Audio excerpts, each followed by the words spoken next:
of 1%. The NASDAQ is trading lower by about 2%. That's your biggest decliner. We have a special lineup for you today, and as I was telling Bill and Sue earlier, we were scrambling to try to get you the names that you need to hear from on a day like this, when perhaps the entire financial landscape could be changing. We have an individual investor who's going to be joining us, an investor in Bear Stearns, as Bear Stearns and JP Morgan start to face lawsuit after lawsuit. We then, of course, are going to be dealing with our CEOs on the front lines, as we do all the time. A man right now in charge of about 300 banks is going to talk about this deal and the Fed and what it all means. And before I give you the rest of our lineup, let me just at least refer to the noise that you hear behind me. That is all linked to the St. Patrick's Day Parade here in New York. It all is happening in one place today. We're then going to be joined by Christopher Dodd. He is the man in charge of the Senate Banking Committee. He's going to talk about regulation, if there will be a sea change in how the American financial system operates.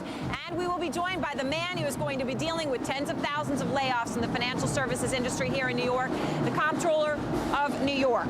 All right, well, let us get straight now to our individual investor. We said he would be joining us just to talk about the bottom line story here. Mr. Firestone joins us, and we appreciate your being with us. Sir, I heard you last evening on the call. You asked JP Morgan management why they didn't go the route of bankruptcy. I know they told you to talk to Bear Stearns. Have you heard anything? No, I haven't heard anything from Bear Stearns, but I did hear from JP Morgan. I truly believe that $2 a share is just not anything that should be offered to Bear Stearns shareholders. I believe that through the bankruptcy courts, shareholders could do a lot better. You know, what's being asked upon the shareholders of Bear Stearns is to bail out the global financial system at their expense. And I truly believe that, you know, if the whole financial system wasn't at risk here, the company would have sought the protection of the bankruptcy courts.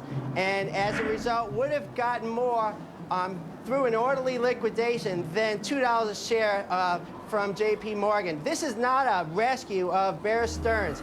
This is like a forced marriage where the Bear Stearns shareholders and employees are being asked to bail out the entire global financial system at their expense, and it's not right. Now, Brian, let me ask you a question, sir. When did you buy Bear Stearns? What price did you pay for your shares?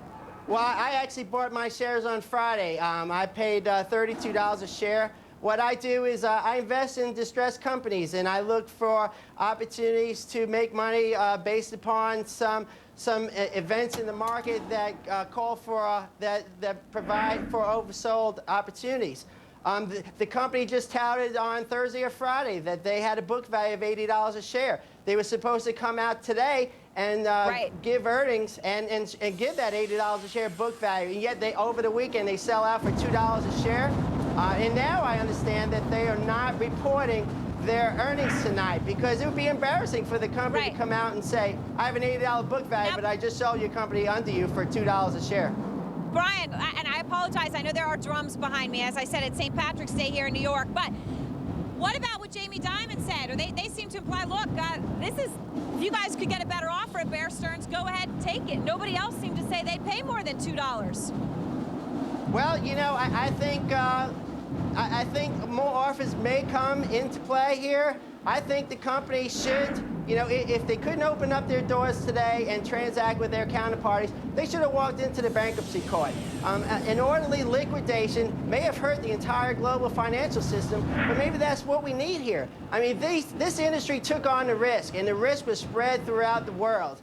And, you know, the cards got to fall as they fall. You know, we're in a free market, democratic, capitalistic society, and we've got this intervention that, you know, is costing shareholders and employees their jobs, their fortunes, their savings, and it's just not right. It's against everything that I believe this country is all about and what I believe capitalism is all about. Well, Brian, thank you very much for joining us. We appreciate it, and I know that not only you, but obviously so many employees of Bear Stearns have lost a lot of money. Just to make sure we give some perspective here, as we're going to bring in Steve Leisman and David Faber, some of the headlines today, you know, Brian Firestone is not alone in his frustration as a shareholder of Bear Stearns. Already we're hearing about several law firms that say that they are trying to look for class action, trying to represent shareholders for a lawsuit here. David, let me ask you, is there any case, or is the bottom line $2 is the best offer on the table?